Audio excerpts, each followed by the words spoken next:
यदि आपका investment mutual fund में है या आप म्यूचुअल फंड में इन्वेस्टमेंट करने जा रहे हैं, तो म्यूचुअल फंड यूनिट्स जो आपको अलॉट होगी उसको होल्ड करने के लिए दो तरह की सुविधाएं आपको उपलब्ध हैं। पहली सुविधाएं हैं स्टेटमेंट ऑफ अकाउंट, यानी जो स्टेटमेंट ऑफ अकाउंट आपका आएगा उसी को होल्डिंग स्टेटमेंट माना जाएगा और अकॉर्डिंगली आप उस पर एक्शन ले सकते हैं, चाहे रिडम्पशन कर सकते हैं, एसटीपी कर सकते हैं, एसडब्ल्यूपी कर सकते हैं, जो भी करना हो आपको। दूसरी सुविधाएं हैं कि आपके यूनिट्स किसी डीमेट अकाउंट में होल्ड होंगे। दोनों ही सुविधाओं के अपने अपने एडवांटेज और डिसएडवांटेजेज हैं, लेकिन डीमेट अकाउंट में जो कुछ डिसएडवांटेज हैं, जैसे क्योंकि डीमेट अकाउंट में आप यूनिट्स को होल्ड कर रहे हैं तो निश्चित रूप से आपको कुछ एनुअल मेंटेनेंस चार्जेज यानी कुछ चार्जेज आपको पे करने पड़ते होंगे। डीमेट अकाउंट में रखे हुए यूनिट्स पे आपके डायरेक्ट कंट्रोल नहीं होते हैं।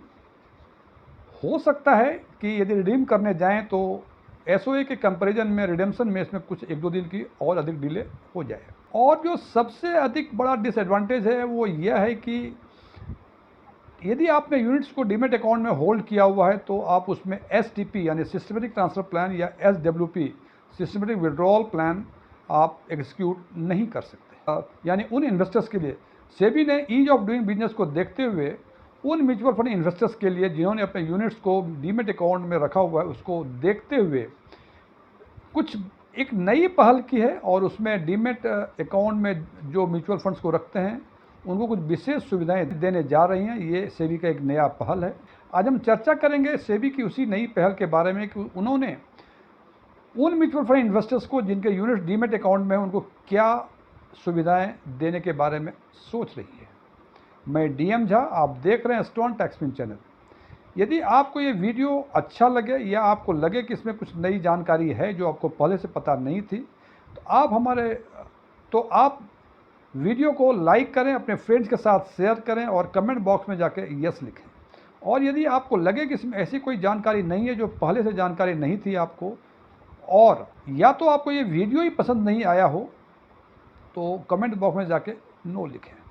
और यदि आपकी रुचि इन्वेस्टमेंट, खासकर mutual fund investment, direct taxation और बैंकिंग में है और आपने अभी तक मेरे चैनल को सब्सक्राइब नहीं किया है तो मेरे चैनल को सब्सक्राइब करें और ऑल बटन पे क्लिक करें ताकि हमारे सभी नए वीडियो की नोटिफिकेशन आपको लगातार मिलती रहे। मैं जो अपने व्यूअर्स को प्रेरित करता हूं कमेंट बॉक्स में यस और नो लिखने का, इसका एक ही उद्देश्य है कि मैं यह जान सकूं कि जो वीडियो मैं अपने व्यूअर्स के लिए बनाया करता हूं वो उनके लिए उपयोगी है या उपयोगी नहीं है। डीमेट अकाउंट में म्यूचुअल फंड यूनिट्स को होल्ड करने वालों के लिए जो डिसएडवांटेज हमने बताया था उसमें एक डिसएडवांटेज था कि आप इसमें एसटीपी यानी सिस्टमेटिक ट्रांसफ़र प्लान या एसडब्ल्यू यानी सिस्टमेटिक विड्रॉल प्लान को एग्जीक्यूट नहीं कर सकते।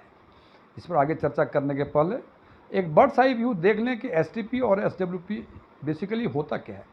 एसटीपी जैसा कि इसके नाम से पता चलता है सिस्टमेटिक ट्रांसफ़र प्लान, यानी वे में एक जगह से दूसरे जगह को फंड ले जाना। इसका मतलब म्यूचुअल फंड के कॉन्टेक्स्ट में एक म्यूचुअल फंड के एक स्कीम से दूसरे स्कीम में फंड को जब ट्रांसफ़र करने की प्रक्रिया होती है उसको सिस्टमेटिक ट्रांसफ़र प्लान कहते हैं। और यदि आपने यूनिट्स को स्टेटमेंट ऑफ अकाउंट में होल्ड किया हुआ है तो आप एक बार मैंडेट आप दे दें आरटीए को कि हमारा हर महीने इतने यूनिट्स या इतने अमाउंट इस म्यूचुअल फंड से इस म्यूचुअल फंड में ट्रांसफ़र हो जाए, तो वो तब तक ट्रांसफ़र होता रहेगा जब तक आप उसको कैंसिल ना करें या जो सोर्स फंड है आपका उसमें से सारे यूनिट्स समाप्त ना हो जाए। ये सामान्य तौर पे वो लोग यूज़ करते हैं जिनका एक कॉर्पस म्यूचुअल फंड से बन जाता है या कहीं से उनको एक बड़ा कॉर्पस मिलता है और वो चाहते हैं कि इसको मैं किसी सेफ इन्वेस्टमेंट में पार्क करूँ और वहाँ से थोड़ा थोड़ा इसको ट्रांसफ़र किसी इक्विटी म्यूचुअल फंड्स में ट्रांसफ़र करूँ, सो दैट हमको इक्विटी का भी हमें फ़ायदा मिलता रहे और एसआईपी के बदले एसटीपी करके एसआईपी का जो एडवांटेज है वो एडवांटेज भी मुझे मिलते रहे। इसके लिए सामान्य तौर पे लोग एसटीपी का यूज़ करते हैं। अब बात करते हैं एसडब्ल्यूपी यानी systematic withdrawal plan. Systematic withdrawal plan और एसटीपी में एक बेसिक डिफरेंस है कि सिस्टमेटिक विड्रॉल प्लान में दो फंड होते हैं, एक सोर्स फंड, एक टारगेट फंड। एक फंड से दूसरे फंड में पैसे या यूनिट्स ट्रांसफ़र होते हैं। लेकिन सिस्टमेटिक विड्रॉल प्लान में आपका इन्वेस्टमेंट म्यूचुअल फंड में है, वहाँ से जो पैसे ट्रांसफ़र होते हैं वो आपके अकाउंट में ट्रांसफ़र होते हैं, सीधे आपके अकाउंट में, और जहाँ से कि आप अपना उस पैसे को यूज़ कर सकते हैं। ये सामान्य तौर पे जो रिटायर्ड हो जाते हैं वो लोग ये सुविधाएं यूज़ करते हैं और इस सुविधा में आप एक मैंडेट देते हैं अपने आरटीओ को, जिस आरटीए के म्यूचुअल फंड में आपका इन्वेस्टमेंट है, कि इतने रुपए हर महीने मुझे इस फंड से निकल के हमारे एक पार्टिकुलर जो रजिस्टर्ड बैंक अकाउंट है उसमें चला जाए, और इस प्रक्रिया को SWP कहते हैं। ये दोनों ही सुविधाएं STP और SWP SOA वाले अकाउंट्स में अवेलेबल हैं। एक बार आप, जैसे मैंने पहले बताया कि एक बार आप मैंडेट दे दें अपने आरटीओ को कि भाई इस सोर्स फंड से इस फंड में STP होता रहे, या इस फंड में से इतने पैसे हमें रजिस्टर्ड बैंक अकाउंट में मिलता रहे, तो वो तब तक मिलता रहेगा जब तक आप इसको कैंसिल ना कर दें या आपके सोर्स फंड जो भी हैं उसमें 0 यूनिट्स ना हो जाए। लेकिन जैसे मैंने पहले बताया था कि ये सुविधाएं उन म्यूचुअल फंड इन्वेस्टर्स के लिए नहीं है जिन्होंने यूनिट्स को डीमेट अकाउंट में रखा हुआ है। डीमेट अकाउंट में सबसे बड़ी असुविधा ये है कि हर एक ट्रांजैक्शंस के लिए आपको अपने ब्रोकर को मैंडेट देना पड़ेगा, और या नहीं तो आप ब्रोकर को ही पावर ऑफ अटॉर्नी दे दें, उसमें ये दे दें कि इतने पैसे इस फंड से इस फंड में या इस म्यूचुअल फंड से इस अकाउंट में जाते हैं, तो वो करते रहेगा। जनाब, इसमें दिक्कतें क्या होती हैं कि एक बार आप अपने ब्रोकर को पावर ऑफ अटॉर्नी दे दी, अब जब तक वो पावर ऑफ अटॉर्नी कैंसिल नहीं करेंगे तब तक वो पैसे आपके अकाउंट से तब तक वो आपके यूनिट्स या पैसे एक फंड से दूसरे फंड में या एक फंड से आपके अकाउंट में आते रहेंगे। और जैसा मैंने पहले बताया, सेबी ने डीमेट अकाउंट होल्डर्स की इस समस्याओं को समझा और उन्होंने एक वर्किंग ग्रुप बनाया जिसमें मेंबर है स्टॉक एक्सचेंज के, डिपॉजिटरी के और रजिस्ट्रार एंड ट्रांसफर एजेंट के रिप्रेजेंटेटिव इस वर्किंग ग्रुप में हैं। इस वर्किंग ग्रुप ने एक रिकमेंडेशन दिया हुआ है।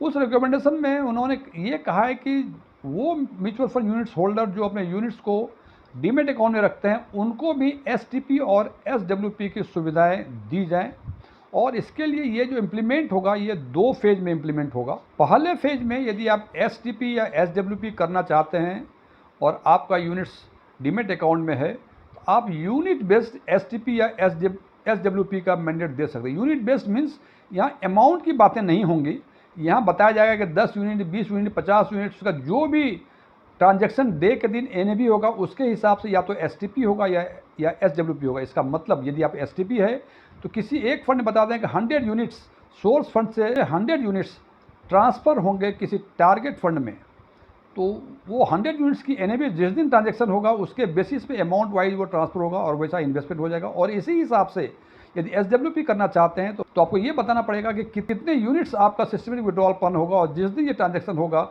उस दिन NAV के हिसाब से उतने अमाउंट आपके अकाउंट में ट्रांसफ़र हो जाएंगे। ये पहले फेज में होगा।